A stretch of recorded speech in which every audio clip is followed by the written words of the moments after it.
종합제 TV 시청자 여러분 안녕하십니까? 2020년 8월 27일 저녁 7시를 넘어섰습니다. 한국의 개신교는 그 숫자나 역할 면에서 한국의 주류 종교, 지난 한 100여 년 동안은 한국의 주류 종교였다고 볼 수가 있습니다. 개화기 때 들어와서 병원을 선교사들이 병원 짓고 학교 짓고 그리고 독립운동 시기에 적극적으로 참여하고 이승만이라는 걸출한 지도자를 배출하고, 김구도 개신교 출신입니다. 그리고 건국 시기에 주역이 되고 호국 근대화 민주화 시기에도 항상 그 한복판에 있었던 게 한국의 개신교입니다. 근데 이 개신교를 영어로는 프로테스탄트라고 합니다. 항의하는 사람이란 뜻입니다. 즉 가톨릭 지배 체제에 대해서 1517년, 그러니까 503년 전에 마르틴 루트라는 수도사가 교황에 들이대는 일종의 대자보를 붙이면서 시작된 게 이게 개신교의 출발이었고, 그게 종교개혁 운동이었습니다. 그러니까 개신교는 속성이 투쟁적입니다. 다만 투쟁의 목표가 권력을 잡기 위한 것이 아니라 성경적 가치관을 지키고 확산시키겠다는 것이죠. 이러니까 곳곳에서 정권과 마찰을 빚습니다. 그러나 프로테스탄트가 주류 종교가 된 나라가 민주주의 국가가 되고 산업혁명에 성공하고 해가지고 인류국가로 된 경우가 참 많습니다. 그런 점에서 대한민국은 개신교가 지난 한 100여 년 동안 주류 종교가 되었다는 것이 국가 발전과 잘 맞아 떨어진 경우다, 이렇게 보여집니다. 우리 민족사에서 종교와 국가 권력이 잘 호흡을 같이 한 게 신라입니다. 신라의 삼국 통일은 불교의 정신과 화랑도의 정신이 결합이 되었습니다. 문무의 결합이라고도 볼 수가 있고, 정신력과 무력이 같이 한 덩어리가 된 거죠. 그리고 잘 결합이 된 게 또 대한민국이라고 볼 수가 있습니다.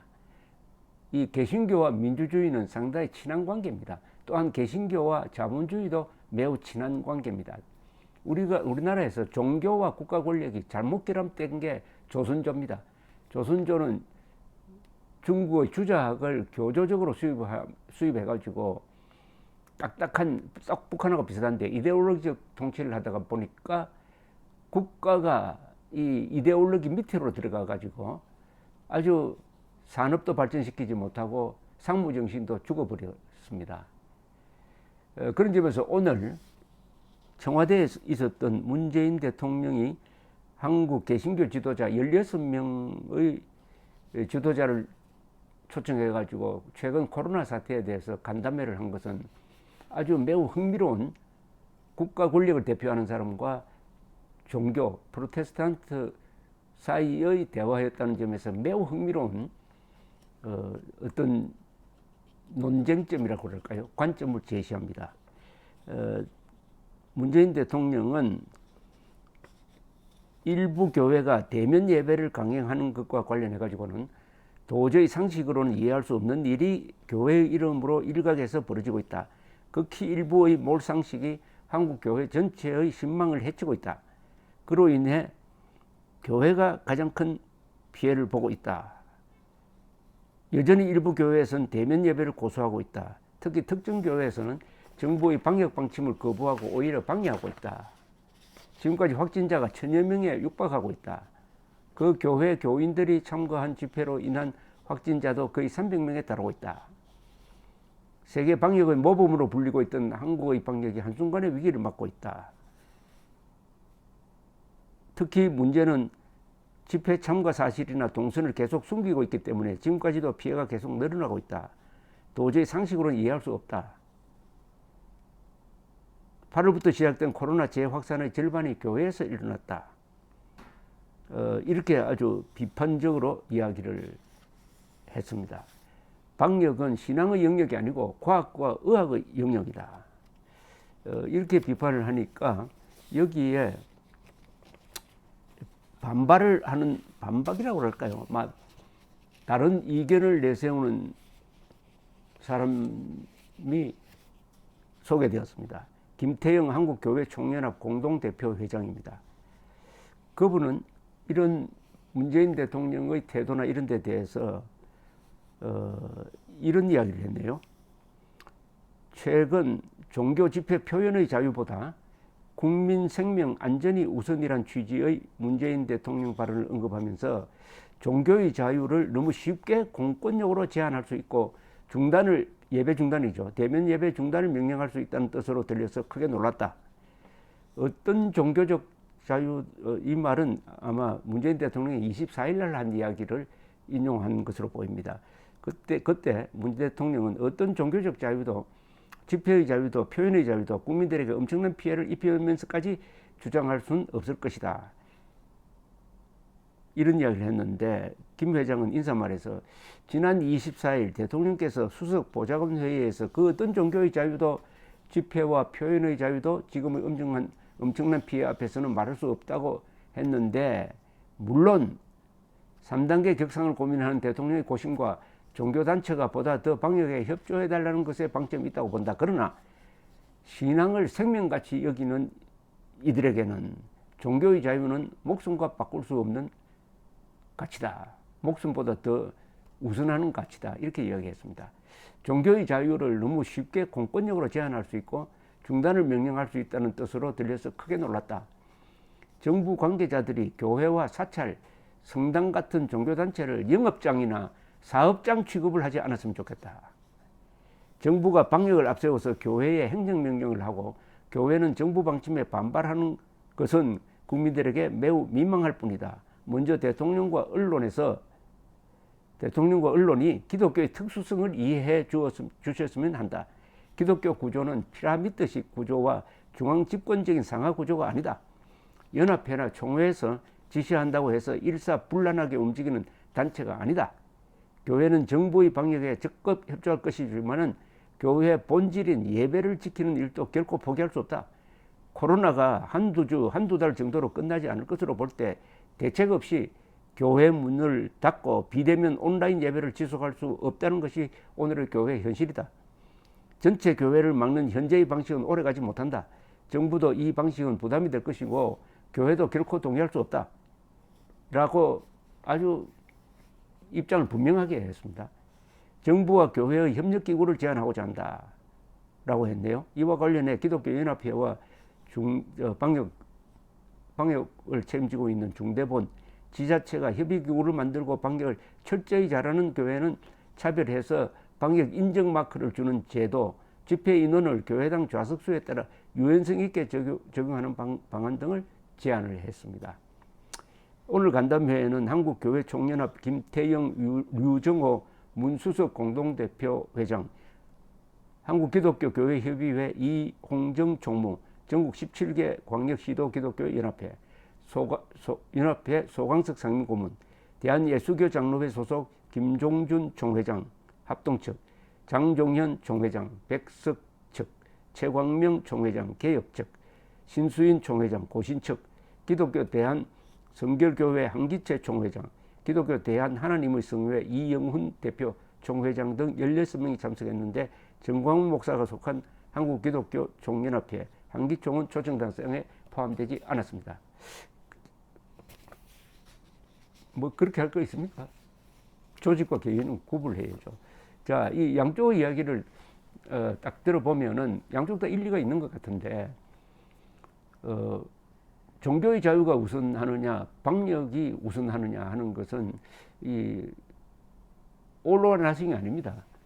흑백으로 딱 나눠가지고 둘 중에 하나를 선택하는 게 아닙니다. 이런 것은 균형을 맞춰야 됩니다. 이때 균형 감각이 필요하죠. 종교의 자유도 중요합니다. 그리고 방역도 중요합니다. 그러면 둘 사이에 조화가 필요합니다. 이때 정치력이 필요한 것이죠. 인간 세상은 일도 양단할 수가 없습니다. 그런데 문재인 대통령의 이야기는 너무나 막 이분이 속한 좌파 인사들의 말투나 뭐 이런 게 다 그렇지만은 또 문재인 대통령은 항상 자기 편 위주로 생각을 하니까 말에 너무 날이 서 있습니다. 대통령의 말은 부드러워야 되거든요. 원만해야 되는데 문재인 대통령의 말은 누구를 자꾸 이렇게 찌르는 말이 많습니다. 그리고 분열시키고 서로 적폐로 몰고 사람이 먼저다 해놓고 우리가 먼저다 이렇게 해버리니까 오늘 대화가 이렇게 날카롭게 된 것도 그게 원인이 저는 있다고 봅니다. 그러나 정리를 하면은 이렇습니다. 첫째, 우리나라의 지금 코로나 사태가 과연 어느 정도 심각하느냐. 오늘 확진자 400명 넘었습니다. 사망자는 1명 늘었어요. 이게 세계 기준으로는 심각한 정도가 아닙니다. 특히 사망자 가장 중요하거든요.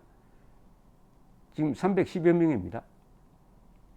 그러면은 지금 문재인 대통령과 이 언론이 보도하는 것은 과잉 대응에 가깝습니다. 과잉 대응입니다, 이거.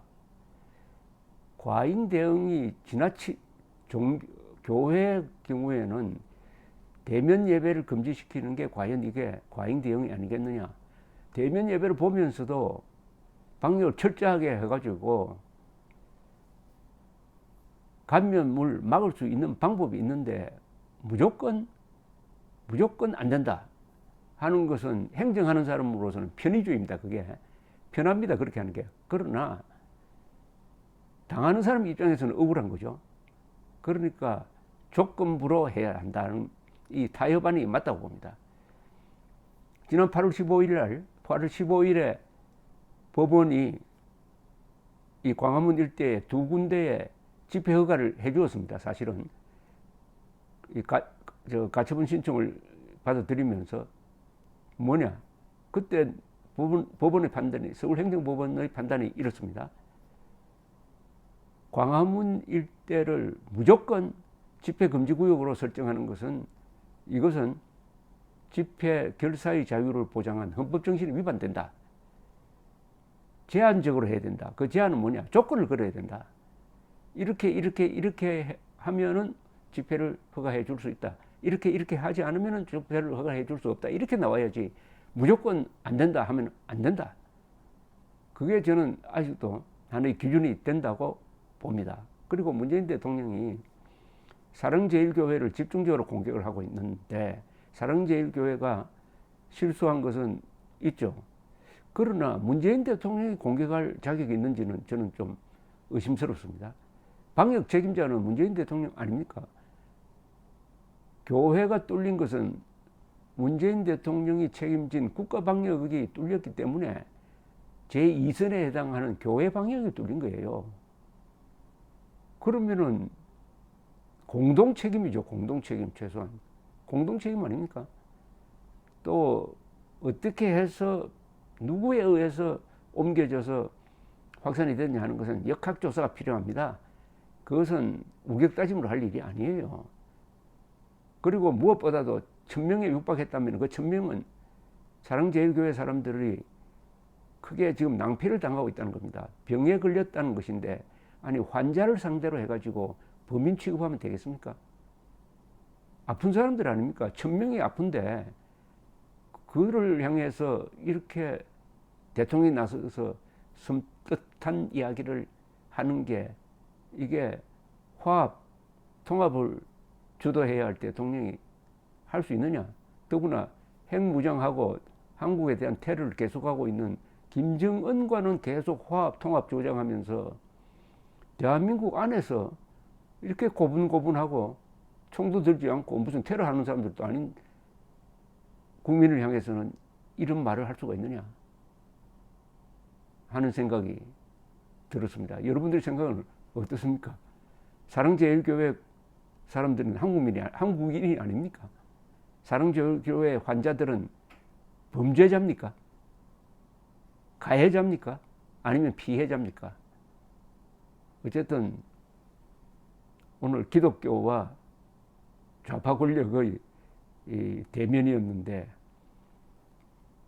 여기서 서로가 자신의 위치를 확인할 수 있었을 것이라고 생각합니다. 요사이 정광훈 목사를 이단으로 몰려는 사람들이 있는데 한국 기독교 안에 이단이 있습니다. 이단의 기준은 뭐냐? 성경 정신을 왜곡하는 거죠. 성경 정신이 뭡니까? 이 세상을 사탄의 세력과 하나님의 세력으로 나누어 가지고, 공산주의는 기독교에서 사탄의 세력으로 규정합니다. 따라서 김일성, 김정일, 김정은과 친하자는 사람이 바로 이단입니다. 친북적으로 성경을 왜곡하는 자들이 이단입니다. 그리고 북한의 인권 문제에 냉담한 기독교도가 이단입니다. 그리고 이승만을 미워하면서, 박정희를 미워하면서 김정은을 미워하지 않는 기독교인, 이 자가 바로 이단입니다. 이단 규정 제대로 해야 됩니다. 감사합니다.